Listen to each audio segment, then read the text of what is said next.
Valeri Nichushkin is absolutely dominating right now. But for a lot of hockey fans, just not that long ago, we were thinking he was a potential bust.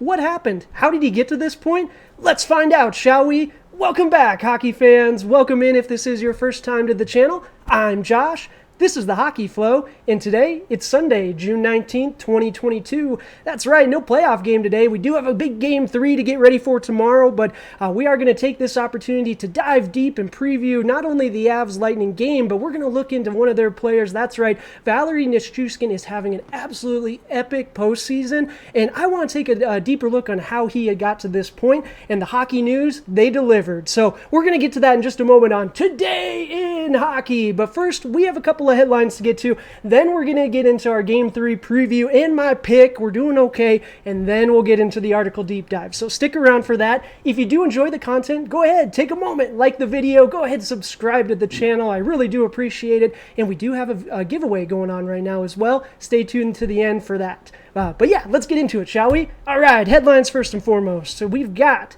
Edmonton Oilers, Jay Woodcroft. We talked about it a little bit in the video yesterday, but he is reportedly nearing a 3-year extension. Kevin Weeks, NHL Insider, reported yesterday. Didn't see a lot more follow-up on that today, but we hopefully should be seeing some more news on that. Of course, when the Oilers actually announce it and everything becomes official, we'll talk about it at that point too. But man, I'm so excited. Woodcroft did such a good job with this team towards the end of the year. I'm really excited to see what he can do, not only with the young players, but even with those existing veterans. He really had a knack for getting the most out of everyone this season, so really excited to see what he can do moving forward. All right, Philadelphia Flyers, John Tortorella, he's in the midst of getting set up, getting everything in place, and he's doing all these press conferences, right? And the big takeaway so far is he wants to change the Flyers culture. He said he wants to get guys working away from the puck. He wants to change the attitude. He wants teams, when they see the Flyers come off the bus, he knows that they're in for it, right? That they've got a handful. So, kudos to him. I know a lot of people are kind of, up and down with Mr. Tortorella, but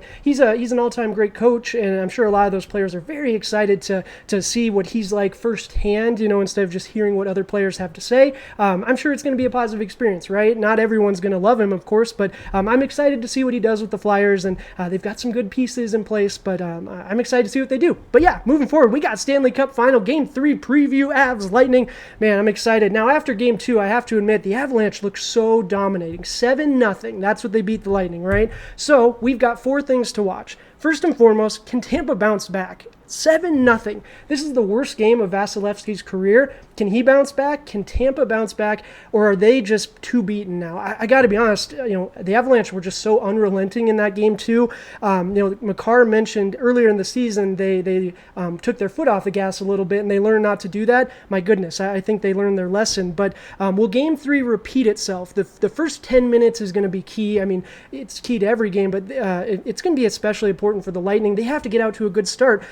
Honestly, maybe not even the first 10. Let's look at 5 minutes. Let's break it down into 2-minute increments. My goodness, the Lightning didn't even make it through 2 minutes last game without making a penalty. So if we can just get through, if the Lightning can just get through the minutes at a time, right? Small chunks, and if they can execute their game plan, I think they can do it. But Colorado is just really good, and I don't know, they just might be too dominating. I tell you what, as an Oilers fan, I feel so much better about losing to this Avalanche team after watching the Lightning just get worked the other night. But can Tampa slow down Colorado? Coach Cooper outlined a plan during one of the interviews last game. He talked about not giving them so much ice. Don't give them 200 feet. If you give them time to wind up, that speed is absolutely going to come into play. Now, there are certain players, McKinnon and Makar, that they don't necessarily need a ton of time to wind up, or in Makar's case, he usually starts way in the back, starting the play, right? So it's really tough to limit him, and especially with his stick ability and his puck handling ability, he can get out of those tight spaces. He always seems to find the right pass. Limiting those turnovers is key, right? For the Lightning, you saw Victor Hedman uncharacteristically making those turnovers and making bad decisions out from the back. Makar hasn't really done that much. So, can Tampa slow Colorado down? If they can execute Cooper's plan, absolutely. But again, it might just be the fact that Colorado has too much talent. Will McKinnon find the back of the net? He has 0 goals so far, a couple assists, but no goals so far, and he wants it. And that's not to comment that he hasn't been playing well. He's been out there putting the effort in, and he is having an impact. Just hasn't found the back of the net. It'll come, absolutely. And Colorado Colorado's still winning, so there's not really anything to worry about. That's the scary part if you're Tampa. McCarr just woke up, scored a couple goals, and now McKinnon, it's kind of his turn, right? We're waiting for that. But in the meantime, will Colorado's depth continue to shine? Nichushkin, Burakovsky, Helm, Newhook, etc. I could keep going, and that just speaks to the team that Joe Sakic and the Colorado Avalanche have put together. We're about to talk about Valeri Nichushkin a bunch, and he's a big part of that. He has just had such an impact on this Avalanche team, not only this postseason, but for Avs fans, you'll know what I'm talking about this season. He's played a really intricate part on this team. So with all that being said, we got to pick a game, right? We've got Avalanche Lightning, Game 3. Colorado's up 2-0. Can the Lightning get a game back and bring it back to a 2-1 series? No, they cannot.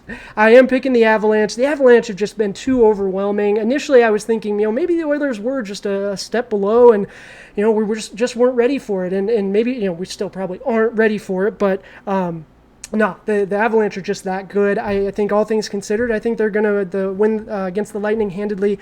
I think they're going to take a 3-0 series lead. Hopefully Tampa can surprise me, right? I did pick the Lightning to win the series, and a lot of it I just want to see a Game 7, so Tampa has to get on that. But I do think the Avs are going to win. At this point, the Lightning have to show me something else, right?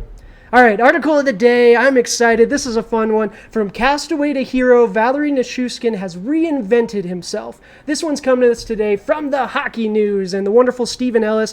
And I tell you what, this was a lot of fun. This one, I appreciate you. Thank you, Steven, for doing this one for us. But essentially, it talks about what it took for Valeri Nichushkin to go from potential bust to now postseason hero, and he's going to get paid this offseason. And long story short, comes down to two things: patience by the team and determination by him, his will to never give up. But let's dive right into it. So from the start, and Mr. Ellis talks about this. Kids, if you're watching at home, if you've got tape, watch Valeri Nichushkin's first shift from Game 2. I put Game 1. Game 2, it was beautiful. Forced a turnover, close to scoring. He was just inches from scoring, and he drew a penalty. And there we go. And then after the penalty, he ends up scoring the goal on the power play, and then later on does it again to make it 4-0, and they go on to win 7-0. It was beautiful. It was absolutely just a sight to behold, and that is not the player. I mean, that's the player that the Stars wanted or originally were hoping they were getting back in 2013, but that's not the player that we'd grown accustomed to over the years, right? So how did he turn into this star this postseason?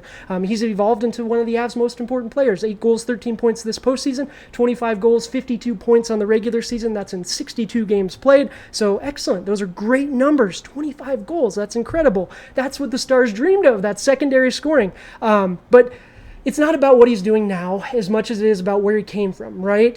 He's a former 10th overall pick, 2013. He had 14 goals his rookie season with the Stars, right? But then nothing. Didn't have, I think I saw the stats, it was no goals in 2 seasons. Returns to Russia and comes back and doesn't score in 57 games. Took 65 shots, didn't score in 57 games.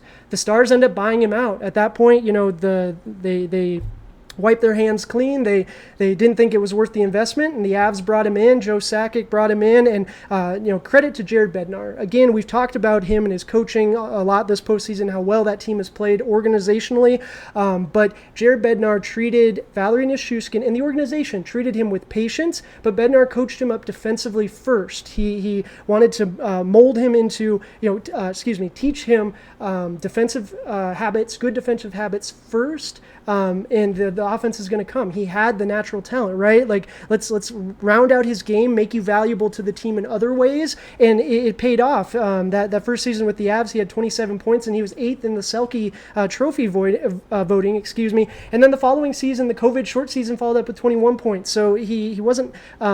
it's not like he took a big dip. If anything, he improved a little bit, and now we're seeing it, right? Now he's here. Bednar calls him an X factor. Everyone on the team speaks so highly of him, and the big part is because he never gave up. Valeri Nichushkin never gave up. So everyone watching, remember that. If you got dreams, stick to it, right? It's not always going to go as beautifully as you want it to, but it can work out. Hard work, effort, determination, and he ended up in a nice situation, right? The team gave him the patience and allowed him to make mistakes. That's something that a lot of teams don't do. They don't give the young players the ability to, or the time to make those mistakes and learn from them, right? We have to learn from it. And honestly, as an Oilers fan, I don't want this to be Jesse Puljujärvi. I don't want us to say, you know what, nah, it's not worth it. We got to move on. And then he dominates with someone else, because the potential's there, right? Like, of course, these aren't the same players by any means. A lot of it's very just vague comps, but there's a lot of it I see. And let me know in the comments. Do you think Nichushkin's going to be an Av though this next season? Do you think he's going to go somewhere else? What's your favorite part of his journey so far? I want to hear it all, please. I love talking to you guys. It's so much fun. The good, the bad, the ugly. I appreciate you all. Thank you so much. We are doing a giveaway right now. We're on that way to 100 subscribers. We're halfway there. Thank you guys so much. I really appreciate it. Once we hit 100 subscribers, we are going to do a special video where we give something away. Essentially, you're going to have to comment on the video with something, and then we'll do a picker wheel with another video. But we're going to give away something hockey related. It's going to be a jersey, a puck, an autograph, maybe just a gift card so you guys can pick something out from your favorite team. But whatever it is, it's going to be to say thank you. I appreciate y'all. Until tomorrow, cheers!